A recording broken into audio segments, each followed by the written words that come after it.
ഞാൻ നേരത്തെ സൂചിപ്പിച്ച പോലെ നമ്മുടെ കുടുംബങ്ങളിൽ ബിസിനസ് ചെയ്യുന്ന ഒത്തിരി പേരുണ്ട്. അവർക്ക് സ്ഥാപനങ്ങളുണ്ട്. അവരുടെ സ്ഥാപനങ്ങളിലെ പേരുകൾ നമ്മുടെ കുടുംബത്തിൽ എത്ര പേർക്ക് അറിയാം? ഇപ്പൊ ആകെ അറിയുന്നത് ഇപ്പൊ കുഞ്ചൻ എന്റെ രാജ ബസ്, പിന്നെ കൃഷ്ണ ബസ്, അത് കൂടാണ്ട് ഒത്തിരി സ്ഥാപനങ്ങളുണ്ട്. ഇപ്പൊ കണ്ണൻ നടത്തുന്ന നമ്മുടെ CSC സെന്റർ, അക്ഷയ ഇപ്പൊ വേറെ പേരുകൾ അവതരിച്ചിട്ടുണ്ടല്ലോ, അതാണ് പെട്ടെന്ന് വരുന്നത് അക്ഷയ. അപ്പൊ അതുപോലെ ഇപ്പൊ നമ്മുടെ കണ്ണൻ നടത്തുന്ന സോളാർ പാനലിന്റെ ബിസിനസ്, പിന്നെ നമ്മൾ ഇപ്പൊ ഈ വേദി നമ്മൾ ഉപയോഗിച്ചുകൊണ്ടിരിക്കുന്ന അശോക് ചേട്ടൻ.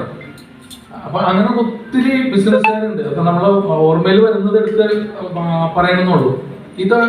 ഇത് നമ്മളിവിടെ എല്ലാവരും അറിയണം. അപ്പൊ ഓരോരുത്തരും ഇത് അറിയിക്കണ എങ്ങനെയാണ്? നമ്മളിവിടെ ഇത് പറയുമ്പോൾ അവരവരുടെ സ്ഥാപനം, അത് നടത്തുന്ന ബിസിനസ് എന്താണെന്ന് നമ്മുടെ ഗ്രൂപ്പിലേക്ക് നിങ്ങൾ ഒന്ന് എഴുതിയിടണം. അപ്പോഴാണ് ഈ ഗ്രൂപ്പിലുള്ള ആൾക്കാർ മുഴുവൻ ഇങ്ങനെ സ്ഥാപനങ്ങളുണ്ട്. ഇപ്പൊ ഇപ്പൊ പറയുന്നുണ്ടെന്നുണ്ടെങ്കിൽ കൊടുങ്ങല്ലൂർക്ക് ഇറങ്ങിക്കഴിഞ്ഞു കഴിഞ്ഞാല് സാധനങ്ങൾ മേടിക്കുന്നത്, പല വ്യഞ്ജനങ്ങൾ മുതൽ പല സാധനങ്ങളും വാങ്ങുന്നത്,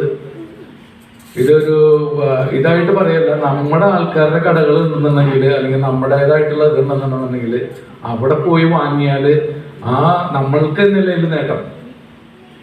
ഇപ്പൊ നമ്മൾ ബിസിനസ് ചെയ്യുന്നത് ഇപ്പൊ കൊടുങ്ങല്ലൂരിനെ സംബന്ധിച്ചിടത്തോളം എല്ലാ ബിസിനസ് സ്ഥാപനങ്ങളും മുസ്ലിംസിന്റെ കയ്യിലാണ്.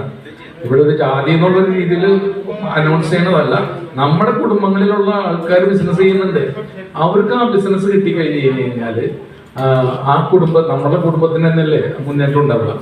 അപ്പൊ അത് എല്ലാവരും ഈ ഗ്രൂപ്പിലേക്ക് എൻ്റെ സ്ഥാപനം ഇന്ന സ്ഥാപനം, ഞാൻ അതിലൂടെ നടത്തുന്ന ബിസിനസ് എന്താണ് എന്നുള്ളത് ഈ ഗ്രൂപ്പിലേക്ക് നിങ്ങൾ ഒന്ന് എഴുതിയിടണം എല്ലാവരും. അപ്പൊ അത് ഗ്രൂപ്പിൽ അറിയും.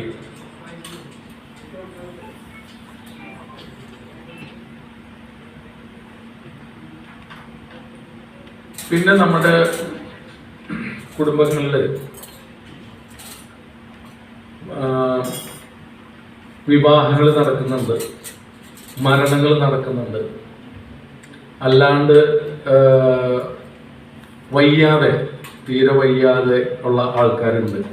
അപ്പൊ ഇവരെയൊക്കെ നമ്മൾ സഹായിക്കാൻ കഴിഞ്ഞ പ്രാവശ്യം ഞാനത് പറഞ്ഞതാണ്. അത് എന്തെങ്കിലും ഒരു ആവശ്യം വരുമ്പോൾ നമുക്കത് ഒരു കൂട്ടായിട്ട് ചെയ്യാം എന്നാണ്